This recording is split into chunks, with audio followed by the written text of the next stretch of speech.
important is a quid pro quo, period, in order for you to make your case in an article of impeachment? It's an abuse of power to remove an ambassador for political reasons because you don't like what they're doing, period. It's a gross abuse of power if you ask a political ally like the Ukrainians to investigate your opponent. It's a gross, extreme abuse of power if you leverage a White House meeting, which may not seem like much to us as Americans, but to other countries, that's the most important thing you can get. It's an extraordinary abuse of power if you if you remove an ambassador the way the president did, ask for investigations, leverage a White House meeting, and $391 million in taxpayer dollars. That's what we're investigating. Republicans say maybe that's all bad, but it's not impeachable. Well, despite pervasive attacks on our communities, our identities, and our lives, Black, trans, and cis women, femmes, gender nonconforming, and non-binary folk remain at the forefront of each and every social movement to hold this country accountable. We are progressive Black leaders who are not impressed by political theater. We know that big things happen when Black women come together and take our own space in the political process. And though no one person could hold all our aspirations and the hopes for a president, there is one leader who we believe will work with us. That candidate is Senator Elizabeth Warren. She has a track record of taking on the predatory policies that harm our communities. We've come together as a collective voice, and we hope to encourage others, especially Black women and gender nonconforming folks, to join us. We are all in for Warren. And if you are too, go to blackwoman4.org, sign the endorsement statement, and join us. Oh my God, I can't wait for you guys to see what I just shot. It's going to be epic. You'll see in a couple days. Not the interview. What is upsetting, genuinely, about clapping? So it's actually not just for people with anxiety, it's also people who use hearing aids. Clapping can be disruptive to that. People who have sensory processing issues, it can be very distressing and overwhelming to have those loud, sudden noises. But it is part of our culture, isn't it, to clap? If you go to the theatre or you go to a lecture or you go to a performance or you go to a gig, you would expect that people would clap. Yeah, absolutely. And that could be preventing people from going to those events, which is a real shame. So if some theatres or some universities say, actually, we're going to be more inclusive and do jazz hands instead, that would be lovely. More people could get involved. And then what would be the penalty if you clapped? I don't think there's going to be a penalty, frankly. I don't think anyone's going to say, like, you need to leave. But if you were persisting with clapping, even though you've been requested to do something that's... In America, we will go to war against white nationalism and racism in every aspect of our lives. When somebody hurts somebody else because of the color of their skin, and when somebody kills somebody because of the color of their skin, this is not just a hate crime, which it is. We're talking about domestic terrorism. Domestic terrorism. So we can have attacks in this country against other people, and we're going to throw the full force of the law against those people. Second thing that we do is we do it by action and not just words. We have a government, we have an administration, we have a cabinet that looks like America, that looks like all of us, the reflection of America. And when we combat white nationalism and when we combat racism, we are going to use all of the laws at our power, including executive orders. Yes, Congressman, conservatism is about order. And within just 5 years of gay marriage being normalized, we have seen a trend of trans kids, kids being chemically castrated, drag queen story hour. This is in Houston. And other occurrences which are all results of individual liberty run rampant. If there was a potential that the Supreme Court could reverse gay marriage, would you back that proposal, sir?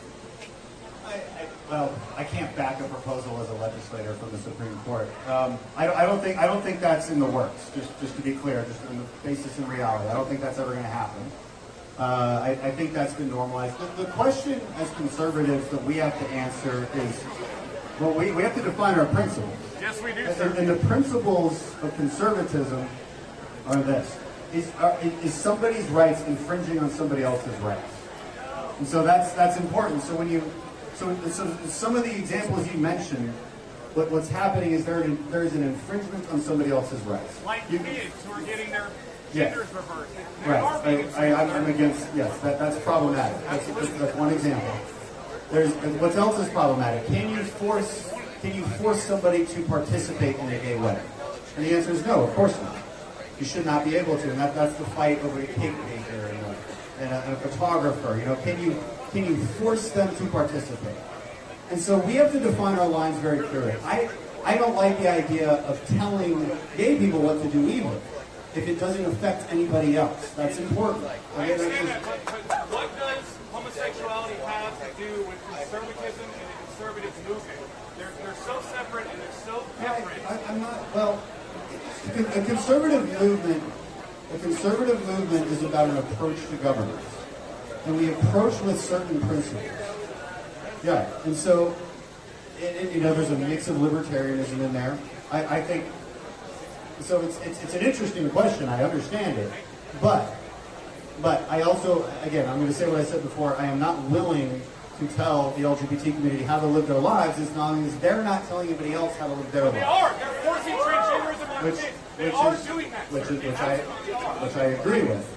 Mr. Speaker, how many world leaders for how many decades have seen and known what is coming, but have decided that it is more politically expedient to keep it behind closed doors? My generation and the generations after me do not have that luxury. In the year 2050, I will be 56 years old. Yet, right now, the average age of this 52nd Parliament is 49 years old. Okay, Boomer. Current political institutions have proven themselves incompetent at thinking outside of a short political term. Change is so regularly sacrificed for power.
The American people deserve to be represented by elected officials who see them, who listen to them, and who fight for them. I have seen Elizabeth in small church basements and in packed gymnasiums, and she is consistent. She never loses sight of the people. You've all heard about the senator's plans, but here's the thing. The plans are about power. Who has it, who refuses to let it go, and who deserves more of it. For Elizabeth and for me, power belongs in the hands of the people. That's why she's fighting for fundamental change that restores power to those who've been left behind and centers those who've never had access to it in the first place. This election is a fight for the very soul of our nation. Elizabeth knows how to fight, and she knows how to win. I'm proud to call her my senator. I can't wait to call her our president. I'm Congresswoman Ayanna Pressley, and I represent the Massachusetts 7th Congressional District, and I'm proud to endorse Elizabeth Warren for president. Big structural change. Can't wait. Let's get to work.